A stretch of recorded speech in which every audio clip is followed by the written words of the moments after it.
Mondragon Unibertsitateak beste hainbat erakundeekin batera abian jarri du Renovate izeneko proiektua. Proiektuaren helburua da eraikinak eraberritzea energetikoki efizienteagoak izan daitezen. Bazegoen asmo bat, Mondragon Eskola Politeknikotik, Ingeniaritza Eskolatik eta LKSetik froga bat egitekoa, teknologia berri bat nonbaiten frogatzeko asmoa, eraikinen baten. Eta izan genuen olako bilera bat, eta guk proposatu genien, geneukala eraikin bat udal-jabetzakoa zena, proposa izan zitekeela beraien beharretarako edo zuten froga hori egiteko, ez? Ze estrategik hartzen ditugu kontuan. Alde batetik, estrategi pasiboak. Eraikinak behar duen energia murriztea. Eta horretarako egiten duguna da beroki antzeko jarri, ez? 8 zentimetroko isolamenduarekin lortzen dugu eraikinari lehen ez zeuzkan ezaugarriak askoz ere hobetzea. Eta gero beste alde batetik, beroki hori jarri eta gero erabiltzen dugun sistemak dira aktiboak, ez? Eraikinari modulo energetiko baten bitartez ur-beroaz hornitzeko eta berogailuaz hornitzeko, kalefazioa emateko, eta teilatuetan fotovoltaikoak erabiltzen ditugu, sistema aktiboak energia sortzeko eta moduluari energiaz hornitzeko.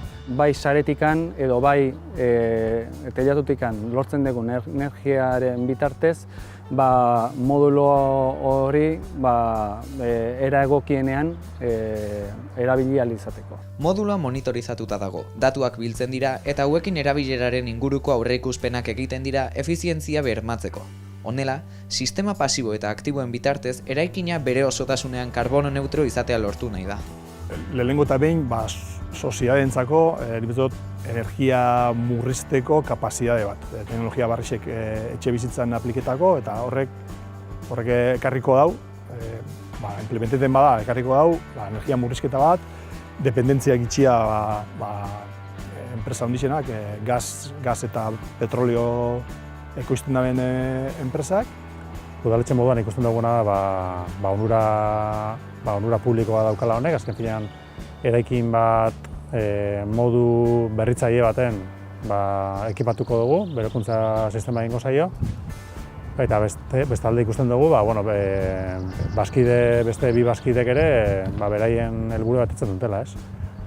Hori da, pixka bat, eta hemendik gero asmoa litzake hau errepikatzea beste esperientzia hau beste tamaina baten edo beste formato baten agian beste leku batzuetan errepikatzea. Modelo desberdinek agertuko die, ez da izango lehengo modun bakarrik etxe bizitzak berreskuratu edo rehabilitatu, baizik orain beste gauza batzuk elik ez horren gainean. Adibidez, fakturak, energia kudeatu, energia saldu, erosi, holako modeloa. Renovates hainbat erakundeen kooperaziotik jaio den proiektua da. BAM, Enervalis, Mostostal, Pito, Kellendonk, Massive Cell, Stedin, Belfius, Mondragon Corporation, LKS eta Mondragon Unibertsitateari Europar Komisioa ere batu zaie. Komisio aldetik interes handia da hone proiektuak aurrera egin daixela. Europa mailan geroa eta geixa teilatutan ikusten die plakak eta modelo desberdinek, eta euren interesa da ez bakarrik leku batzutan, baizik Europa maila osoen honek proiektuak aurrera egin daixela.